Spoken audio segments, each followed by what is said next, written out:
Hey guys, this is Nique and Ress, and this is She Wolf Alchemy. So, welcome back to another Questions Nobody Asked Us, where we go over questions asked around different advice forums around the web, and we answer them here on the podcast. So, Nique, you have the first question.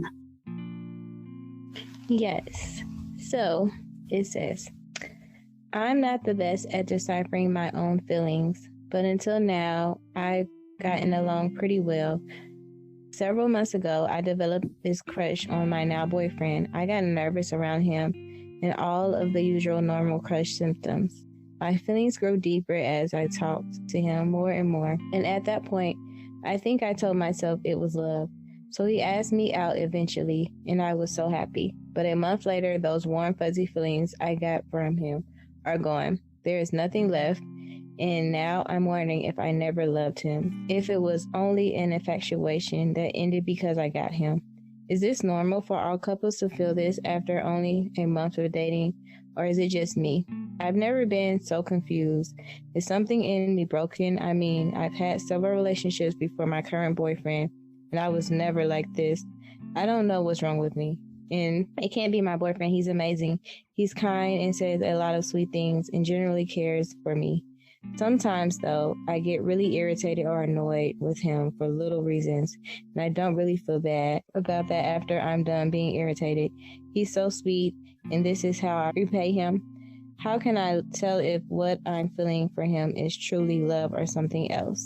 So, I don't know. This is funny because I feel like I'm that way sometimes. But it's, I get an infatuation about it, or I always say that my toxic trait is that we already married in my head, but like this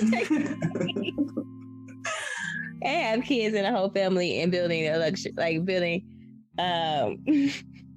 building our like life together. So if you do that, you go into relationships, it just messes you up because anyways. But can I just say quickly, I had told myself I would stop bringing up like astrology in our podcast, but you always say the most Piscean things I have ever heard in my life. You're always just like, Pisces thing. And we're already married in my head. I'm like, you're such a Pisces. Yes. And then you don't like, are you like, hey, Michelle, up at her because she's a Pisces too. And she already has like her whole life picked out. She just needs a man to be in that place. And so she said she was tired of dating rappers and all these other thugs or whatever. So she went back to somebody that was from high school that was a regular guy. And I told my sisters, I was like, that's just a Pisces thing. Like, you just think back about like, who made me happy? Who can fit in this fairy tale? And that's what I'm going to go for. But it doesn't always work. But that's just a Pisces thing. Anyways. But the only thing that's different is the fact that she been in other relationships, she never felt like that turn off so fast before. She might not like them. Initially, it was good and everything was okay, but if you have those things, I think she just might not like him, or he just came into place when she really needed somebody or something. That's kind of what I feel like. Yeah. Especially if it isn't a familiar thing that she does often. I agree with you. I definitely feel like what you said, where if this is something that happens and it's not your normal, then I think that you're probably not in love. I think you're definitely not in love. I think this is one of those things where you fell in love with a checklist versus the person, and she's realizing now that she's in love with the checklist and not the person. Because she goes through and says, but he's this, he's sweet, and he's so caring, he's blah, blah. And it's like, yes, he checks off all the things on your list. And you were probably initially very attracted to him. And being attracted to him, he has all these great qualities. And you're like, oh my gosh, this would be so amazing. And then you date him, you get to know him, and you're like, I don't know why this won't just click for me. Like, I don't know why the more I get to know you, the less I like you. Like, that's not love to me. Like, you're definitely not in love. It looks like, you found somebody that checked out the marks in your list that you were attracted to, and it was lust. Because it really feels like one of those, he sounds so great on paper type of things. Yeah. And the reality of it is, even if it's not like he's a bad person, because it sounds like he's a great person, it's just you guys aren't the right fit. even though he's a great person. Yeah. And I don't know, like for me, like sometimes I do find people who have the qualities of all the things that I want, but it bothers me sometimes. Like, but why don't you like them? Yeah, I mean, I've had that happen before when I've met someone who I'm like attracted to, who great conversation, everything checks off, and then I haven't been able to, like you said, like them and be like, what is wrong with me? But I will say now, looking back on those type of situations, it was a matter of me not realizing what I needed versus what I wanted. Okay, that makes sense too. Yeah, because I know there was one particular person I dated where they checked off things on my list. Like I was attracted to them. We had great conversation. We, everything flowed well, and they had the things on my checklist. But the more, matter of fact, same thing. Like the more I got to know them, the more I was just like, you make me angry. You are bringing out a very dark side of me. And I don't know why. Why is this happening? But I had to recognize, like, one of the things I used to think I liked was, like, I don't want someone too sensitive or too emotional. I like someone who's like on me with feelings. And then now growing, I'm like, no, actually, I do need somebody sensitive. I do need someone that's into emotions, because I need someone that pulls that out of me when I want to go on no feelings mode, stoic type stuff. And I thought that's what I liked because that's what I've always dated and that's what I was used to. And I was like, no, this is cool because it allows me to stay in my comfort zone. But the happiest relationship I ever had was with somebody who was an emotional person, who was we're going to talk about this person. We're going to talk about feelings. I am going to communicate what I'm feeling. I am not afraid to put my feelings in display out there, blah, blah, blah. They were missing some other stuff, but that was something that I didn't realize like I needed versus wanted. So I think that can sometimes happen too. Like we have this list of all the things we want and they're like, oh, why isn't it working? Because what you want is not always what you need. But mine is, okay, that is true. Mm-hmm. But it feels like, for me, it's like I want to be married. I want more children. I want a provider that helps me with all these things. And he seemed to like show all those things. But I'm still like, well, I don't like you. Yeah, but Nique, those aren't core personality things though. That's why. The structure that I need. Right. Oh, okay. But the structure without the person is still not, it does not love make. That's true. Yeah. So it's like, yeah, if they have all those things and so forth, but you find him, I was going to say you find him corny, but you like corny dudes. I do like corny dudes. I know. Maybe yeah, but maybe you find him extra corny. But maybe if I have extra corny, so I don't know. Like you're just doing too much. I don't know. And like when I look back on my track record of like guys, like that guy was a good candidate, that guy was a good candidate, but it's just like I didn't like them. Yeah, but I think the things at least you just named right now, they aren't like core personality things. Mm-hmm. So I think that might have been it. Like, yeah, they had all these things I want, like they want a family and they're a good provider and they're blah, blah, blah, blah. Like, yeah, but like that has nothing to do with like core heart capturing type things. Like when you were engaged, your fiance, he also had, huge family guy, settling down type of guy, old school type of guy, which is your type. Mm. But also he had a lot of your core personality things. He made you laugh. He was very sweet. He understood. He liked to talk about what's going on and how he felt, so he also had those core personality things. And I think that's what you might have been missing with some of the other people. That's true. Yeah. Because I think, like, if I were to hook you up with somebody, even though all those things are important to you, and of course, I definitely would not set you up with like no bum or anything. And I definitely would set you up with a guy that's like, I don't really do family, like immediately was cut off. But honestly, if I had to start looking for a guy for you, I would first look for the emotional stuff. Mm-hmm. Because I'm like, that's how you're going to keep me. Like you have to be able to tie her in the emotions, in the heart, make her feel like a spoiled brat type of like love. That's what you like. You like dudes that like put you on a pedestal and like, no, this is my baby. I don't play about my baby. And I know that's where I would start. And then I'll start eliminating other stuff like, oh yes, he's like that. he don't got a job. Okay, well, moving on. I wouldn't start with the list stuff you named. I was, that would be the stuff I would go through afterwards. Yeah. Yeah. That makes sense. I have the next question. So the next question started off with, my boyfriend has been with the company for 3.5 years now. He works long hours and always comes home stressed and agitated. A couple months ago, his bosses told him they wanted to raise his pay since he was doing so well, and there was a promotion available in his division. He and a handful of his coworkers got a cost of living raise of $1 a week after this, and he thought he was getting the promotion as well. Instead, a coworker that had just been out for a week in jail got the promotion, the pay raise. Not too long after, there was a higher promotion available that only he and a new worker applied to. They told him he wasn't ready, and shortly after promoting him to the same position as the first one he applied to, but for a different division and no pay raise. The division had issues they wanted him to fix, and they told him if he did well, he would get the higher promotion. He's been working hard on this with coworkers that don't want to work while he's there from 7 a.m. to 10 p.m. most days. His bosses just announced today that the same guy who got the first promotion got this one as well. He also found out recently that new hires are only making 50 cents less than him and feels really underappreciated. I've been telling him he shouldn't have accepted the promotion without a pay raise, but he doesn't want to try to fight it, even though he's very upset by this. He's considered looking for a new job elsewhere. I wanted some advice on what he should do in this situation, because it's very frustrating having his bosses tell him how well he's doing and saying they want to help him, but only give promotions to their favorites.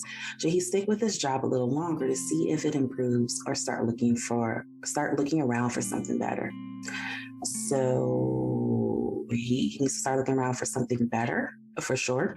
But this is a scenario I feel like I've seen many times over, of great workers being overlooked for people who are the boss's favorite, the boss's niece, the, higher ups went to school with them. They're in the same fraternity, the same sorority, things such as that. Like seen this time and time again of really great workers getting passed over and burnt out. They kept being a good worker, and they were never respected for being a good worker.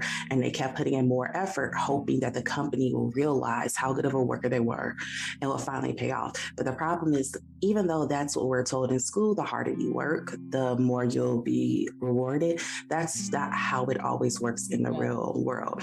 And a lot of these companies, they don't realize how much they depend on a person until a person leaves. Mm-hmm.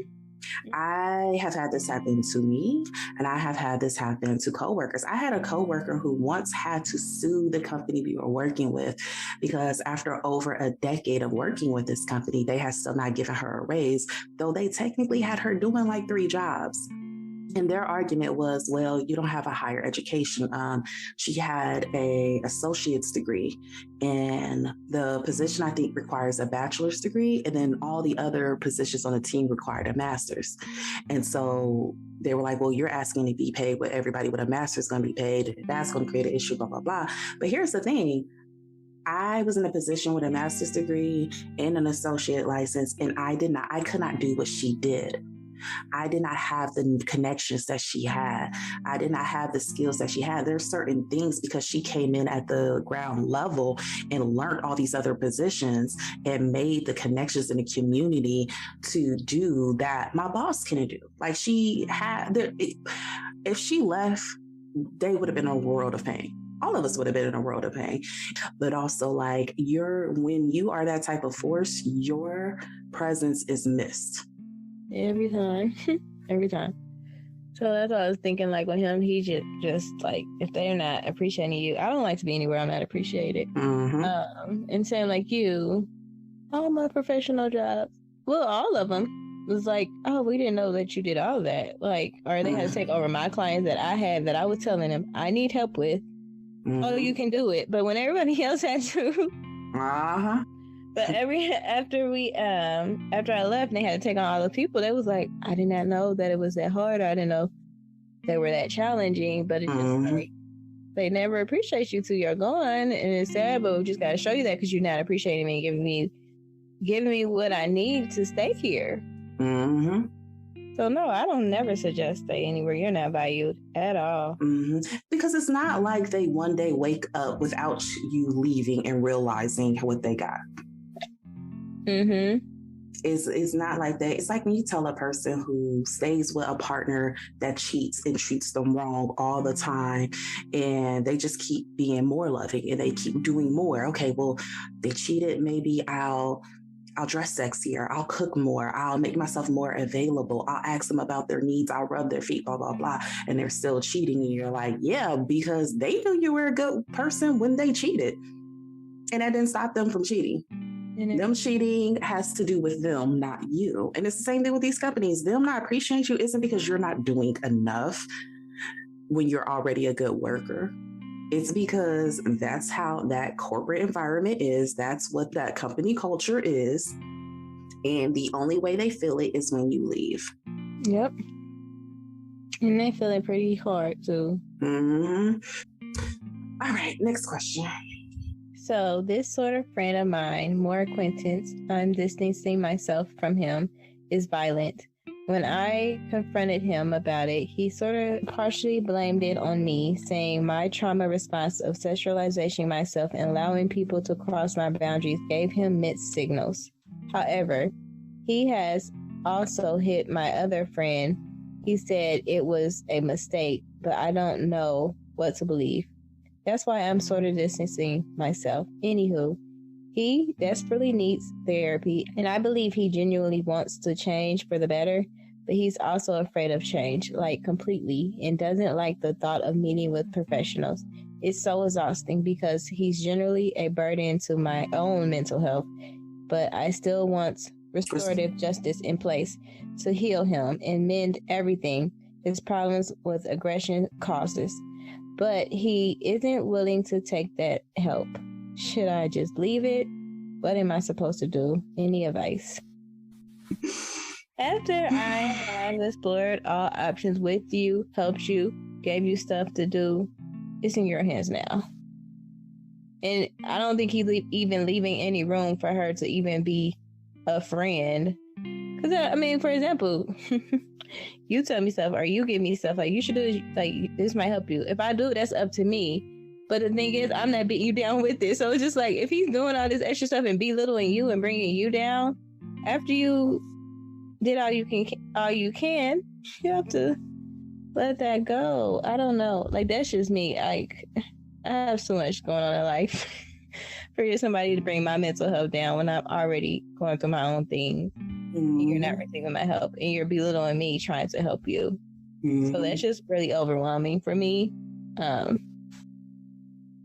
I don't know. I don't like, you can't do it. You can't pick him up, drive him to a therapist. Like, and that's another thing. The person has to be willing and open and wanting to go to therapy or it's not going to work anyways. Yeah.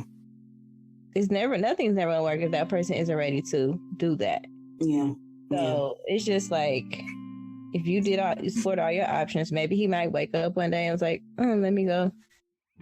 I really do need to get help and I can check out this resource or check out this thing that person sent to me. Even though that person isn't talking to me anymore, I can try to get that together. But I think it's time for her to like step back and stop overextending herself. You are better than I, because I am not exploring all options with you. Old Ress, once violence gets introduced, my brothers get introduced. That's old Ress. New Ress, once violence gets introduced, police gets introduced. Like, that's it. I am not responsible for what happens to you after you put your hands on me. I am only responsible for my safety. I really want to stress it to everybody, men, women, everybody. Once you introduce violence, I am no longer responsible for caring about your trauma and your actions. Once a person introduces violence to the situation, it is not your job to then sit there and go, but their trauma and they were both, you are not responsible for their trauma. Exactly. They are an adult. They are responsible for their own trauma. You are responsible for your safety. And this person has shown themselves to not be a safe person. So She's not saying anything about police involvement or anything like that, which that's fine, but you need to remove yourself from that situation. As a therapist, like Nique said, a person who does not want help, putting them in my chair in front of me is not going to make them magically better. You have to want it. Mm-hmm. There are many lessons in my life I had to go over, and the universe has had to teach me multiple painful times. Why? Because the first time I wasn't ready to accept that lesson, the second time I wasn't ready to change, the third time I wasn't ready to heal. It wasn't until that fourth, fifth time that I was like, dang, I really want change. And then I was like, oh, now I'm open to receiving the lessons that are being given to me. Now I'm open to seeking out help so I can change this pattern, blah, blah, blah. But even pain and hard lessons didn't make me want to change. It's the same with other people. You cannot force a person to change. And quite frankly, this sounds like manipulation. Yeah, it does. This sounds like gaslighting. Mm-hmm. This sounds like victim blaming, like the fact that this person became violent with you and then told you that it was your fault. Let me see what it says. She says, he sort of partially blamed it on me, saying my trauma response of sexualizing myself and allowing people to cross my boundaries gave him mixed signals. To hit me? To become violent.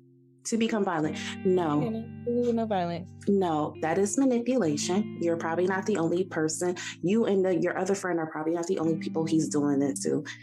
And he is manipulating the situation. So at the end of the day, you wrote this whole post about this man being violent towards you and another friend. And then the whole post is you saying, now, how do I save him? Should I walk away? I feel guilty. I really want him to help. That is not your responsibility. Mm-hmm. And I feel like you're playing into exactly what he wants, you to feel bad enough for him that you do not make him face his consequences. Right. And we have to be very, very careful of people who are predators. People who are predators are going to be predators. They don't magically stop being a predator because they have trauma. You cannot handle a predator with kitty gloves. Leave that friendship. Yeah, you should leave it. Leave everything. That friendship, that emotions behind about the situation. And I'm not saying that it's easy. It's very hard once you care about a person, especially if you do have the type of personality where you're like, I naturally want to help folks. It is in my nature to automatically try to see the good in people. And I'm not saying that you have to stop that you have to stop yourself from seeing the good in people. But what I'm saying is you also have to add in some protective factors for yourself so you can be safe while trying to see the good in others. There needs to be some boundaries set up that are automatic no-nos. And my number one recommendation on boundaries that are automatically no-nos is someone who becomes violent with you. That should automatically be up and now this situation is dead to me. Yeah, I agree. Okay. Can I go to...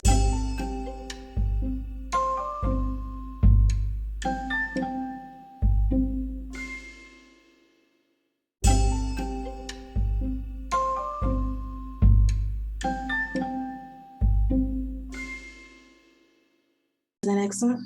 Mm-hmm. So the next question goes... So I have two friends with whom I am very close, and we always made plans in a group chat together. Our husbands are all friends as well, so we would all hang out together often. Well, I noticed that one of my girlfriends started texting my husband, not really in a nefarious way, but she would send him funny memes and videos. Not a huge deal. One day, though, my husband and I were in the middle of a fight, and I was telling the girls I was upset about it. They were supportive and said things like, he needs to suck it up, etc. Then I hear his phone messaging going off. It was her, texting him things like, I got you home slice. She also sent a I love you gif, not a romantic one, but a funny one. But this is what prompted him to show the phone to me because it made him feel uncomfortable, which is when I discovered she had been texting him during our fight. Instead of weighing how this would affect our friendship, I texted her privately and said that I felt this was inappropriate and was upset by it. I wouldn't insert myself into a fight between a friend and their husband. She apologized and said that this is okay, but most of our friends just typically text each other rather than each other's husbands. It's just weird. Well, now both girlfriends are planning things without me. I guess she told the other friend about it, which didn't put me in a good light. Now they are having their husbands invite my husband out instead of inviting me directly. It hurts, even though I brought it upon myself. We hung out several times since then, but it's incredibly awkward.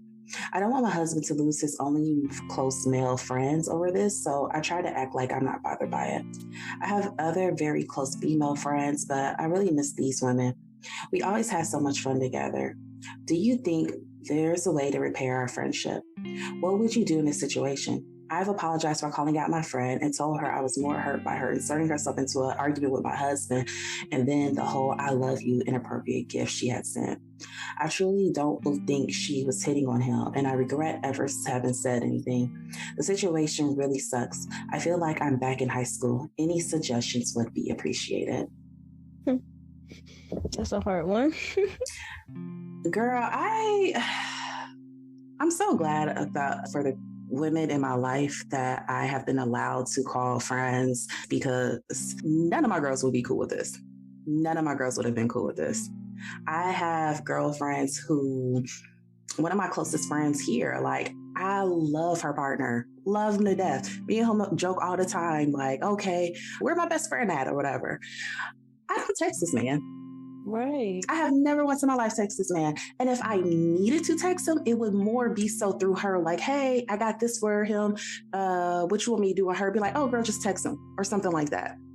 His name is in my phone for emergencies only. Like, I just don't. And not so much that I have an issue with the texting. That's just my own protocol, because I know how those situations can get. And I just a big believer in trying not to put myself in situations that could lead to any shenanigans. Like, that's my own personal thing. I don't have an issue with people texting, whatever. But I am annoyed that she feels like she is in the wrong.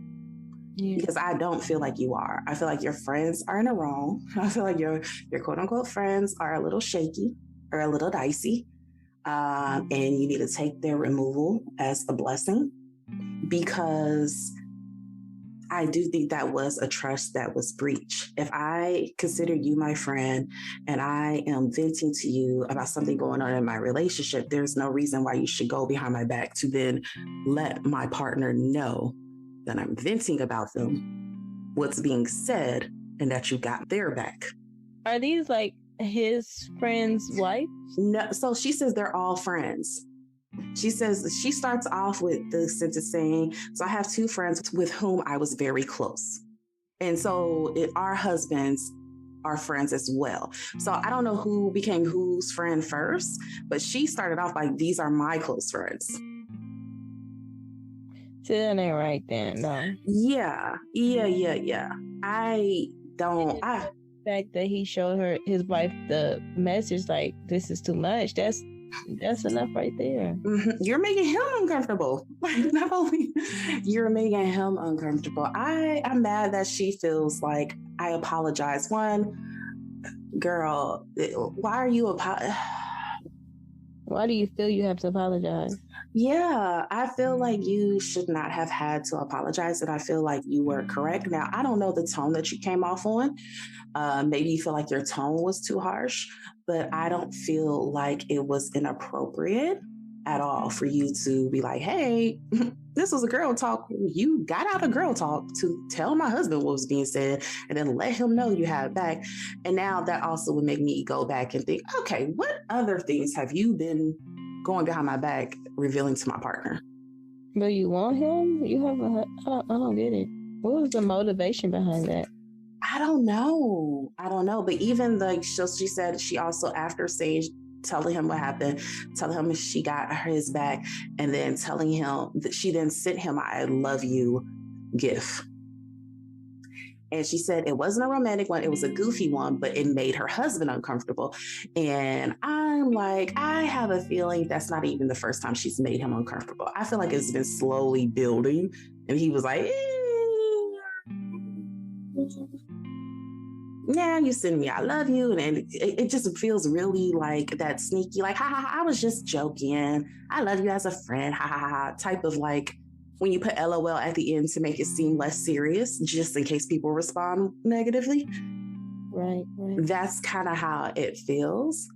So yeah, I feel like this is I don't feel like she's in the wrong. I feel like count your blessings and you can miss them. It's natural to have some type of kinship end and missing them because they're a part of your regular everyday life.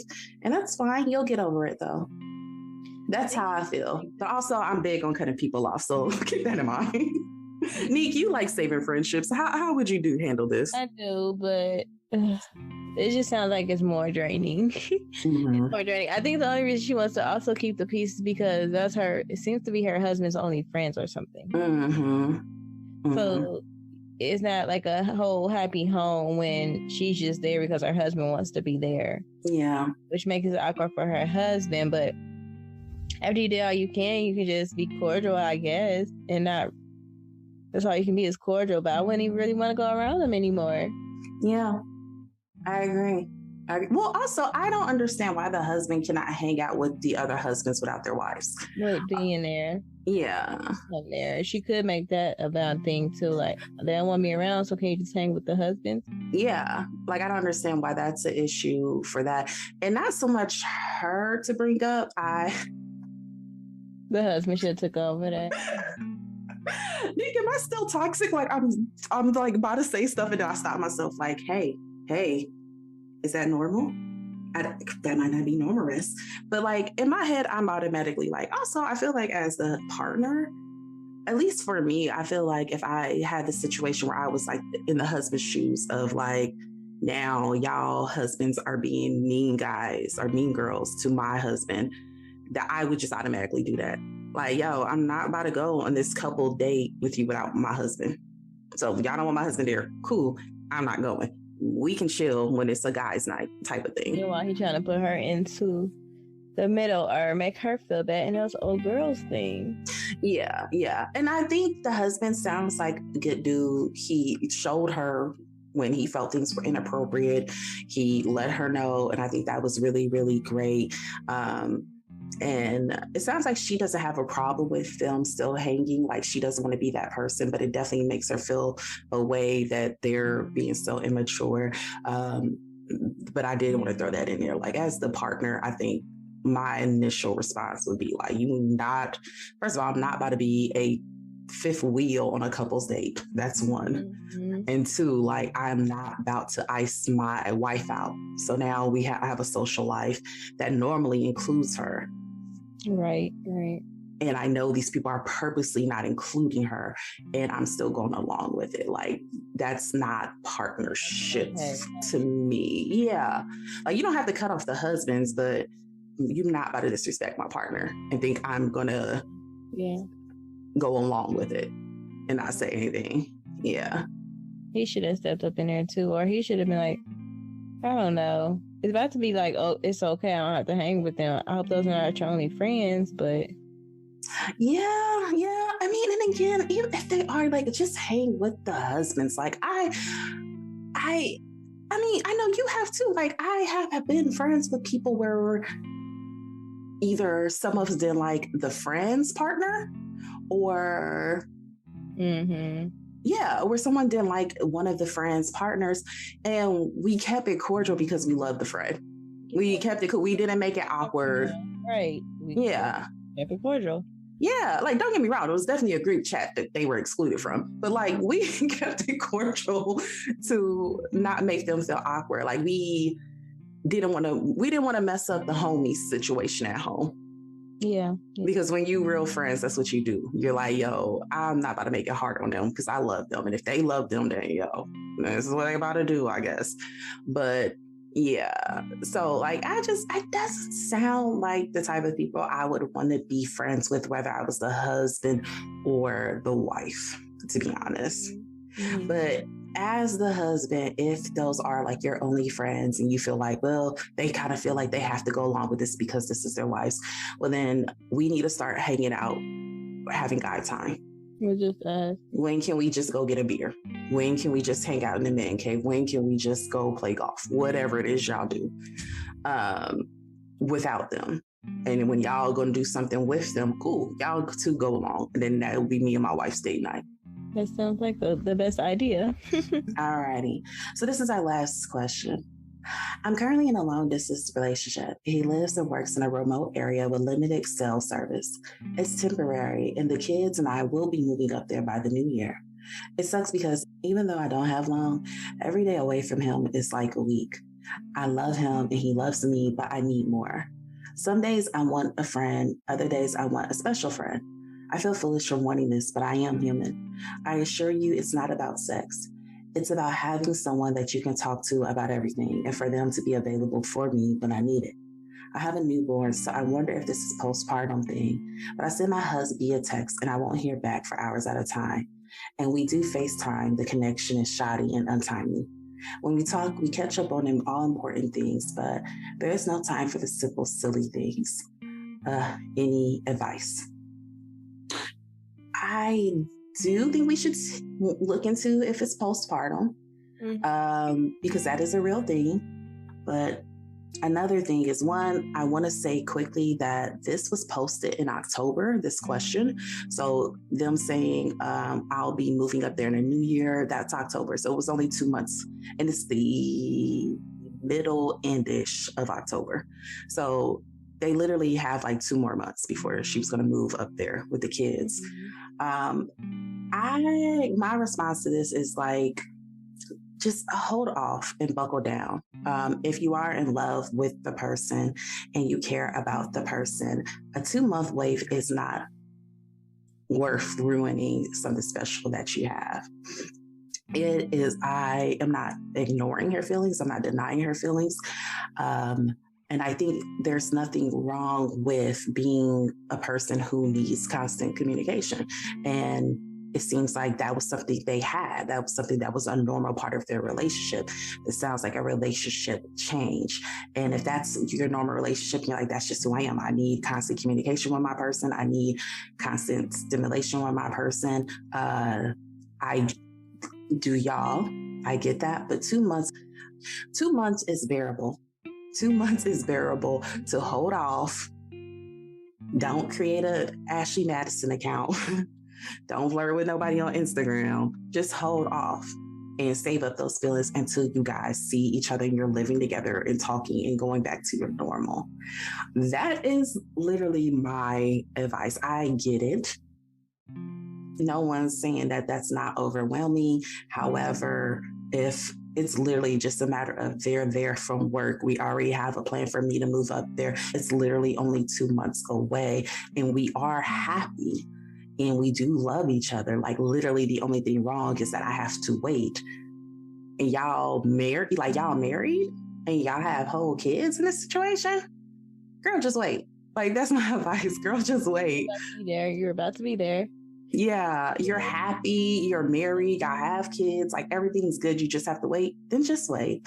I mean, it's that simple, but it's just harder because she has a new child, and we know how that is.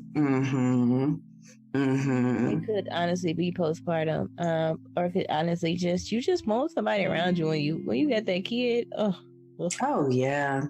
Long, missing a person. She might just want to cuddle. She might just need a break. So it's understandable, but it's around the corner. So just do little things, fun things to keep yourself busy until the time comes and count it down and get there. Because you have a plan. And a lot of long distance relationships don't even have a plan. So, girl, you got your 2 months. You can do it. I believe in you. Yeah. And then you'll be there. It's just about being patient in the moment and not making it harder than it has to be.